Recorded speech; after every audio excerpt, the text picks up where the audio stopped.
morning, ladies and gents. We are here today to help you teens out there study for your test. That is tomorrow, and help you start/finish that pesky essay you started tonight. In this video, we will help you understand the novel, The Adventures of Huckleberry Finn. We will summarize the novel in simpler terms, help you expand your knowledge on the themes that are throughout the book, and look at the impact from the 1800s to present day. The book opens up in a town called St. Petersburg, Missouri. Huckleberry Finn, but his squad calls him Huck, has been taken in by the widow Douglas and her sister Miss Watson. His father is the town drunk and has been missing for the past year, and his mother died of unknown reasons. They try to civilize him, or in today's terms, give him clothes from Vineyard Vines, Ralph Lauren, and Nike. They spoil him with self-balancing boards and the new iPhone 6 Plus. Huck's squad wanted to become a band of robbers and wanted to kill people, but nothing ever happens because they're wimps. One night after returning from a squad party, he discovers his long-lost father in his room.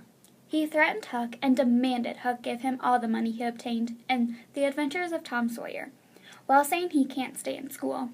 The widow and Judge Thatcher tried to get custody of Huck, but failed. During this trial, Huck's father kidnaps him to a cabin across the river, where he beats him and gets drunk a lot, leaving Huck to fend for himself. Huck gets #tired of his dad. He runs away to Jackson's Island, where he runs into Jim, one of the widow Douglas's slaves that has run away because there was talk of him being sold and separated from his bays. Huck decides, after finding a house in the river with a dead man in it and woman's clothes, that he should go to town and see what is happening. He dresses in the woman's clothes and acts like a girl. After a woman realizes he is male and he starts to run back to Jim, but not before he hears about a search party trying to capture Jim. When he gets back to Jim, they start on Huck's raft down towards the river towards Cairo, a free state city. One foggy night, they get separated and pass Cairo, preventing Jim to be free. Huck finds Jim in the morning. After he plays a joke on Jim, he realized how much they both mean to each other, and they form a new squad. #goals. They continue downriver that night and crash into a steamboat, separating them again. Huck gets to shore and finds a family called the Grangerfords. The family is in the middle of a feud with the Shepherdsons. They continuously throw shade about them, even though no one remembers why the fighting started. The Grangerford's daughter ran away and eloped with the shepherd's son. Talk about drama. They are my OTP. This causes much death between the families. Huck finds Jim miraculously, and they continue down the river with the repaired raft. After a few days on the raft, they rescue the two men, claiming to be a duke and a king. Huck and Jim were blind to the fact that they were obviously con artists, but that's none of my business. They pull many scams in many different cities, ranging from taking people's money to pretending to be some girls' uncles after their dad died to get their inheritance money. Let's not forget about after their show flopped, they danced naked on the stage to get more people to come. If you want to see a video of that performance, click in the description below. Finally, they get caught that they are not the girls' uncles, and they leave to a new town and decide to sell Jim to a plantation owner. Talk about no chill. The family that Jim ends up with is Tom Sawyer's uncle and aunt. So Huck pretends to be Tom until Tom actually shows up, and he pretends to be Sid, Tom's younger brother. Talk about confusing. Tom helps Huck form a plan to set Jim free. After adding unnecessary obstacles, Huck is sure Tom's plan will get them killed. Tom gets hurt when they put the plan into action by getting a bullet into his leg. Huck is forced to go to the doctors, which Jim has to sacrifice his freedom for. They go back to the Phelps house, where Jim is a slave yet again. Tom wakes up the next morning and reveals that Jim is a free slave ever since Miss Watson died, and freed Jim in her will. Tom had just planned the escape so he could have an adventure. Later, Aunt Polly, Tom's guardian, shows up and reveals their true identity, while also revealing that Pap died in the house in the river from the beginning of the book.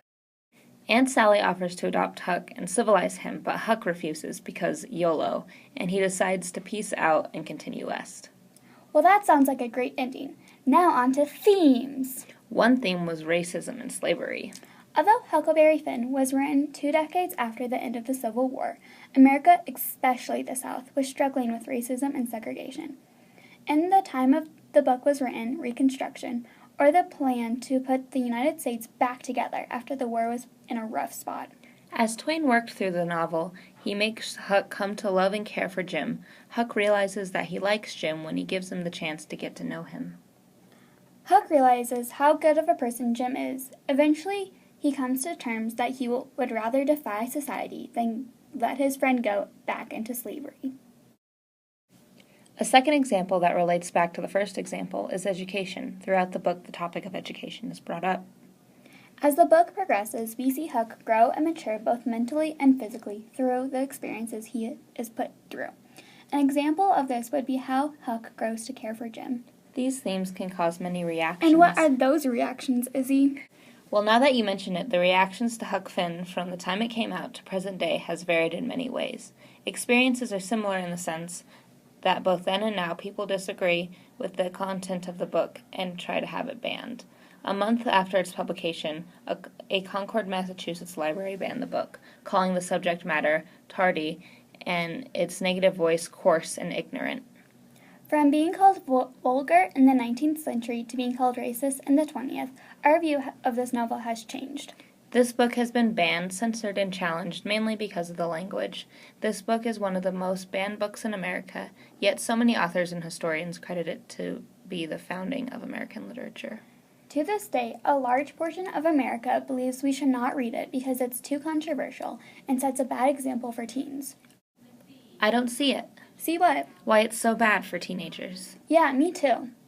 Well, I think it's time to go. But wait, we haven't solved the question, though. Oh, yeah. What do you think, people or persons watching this? Leave a comment below or make a video of your own in response to this question. Why do you think everyone is so up in arms about The Adventures of Huckleberry Finn by Mark Twain? Wait, you think more than one person will watch this? I mean, hopefully, because our class is watching this. Well, thanks for using our video to help you study for your test. Come back next time where we will talk about a new novel, Seabiscuit. Oh, what's that about? Hopefully food.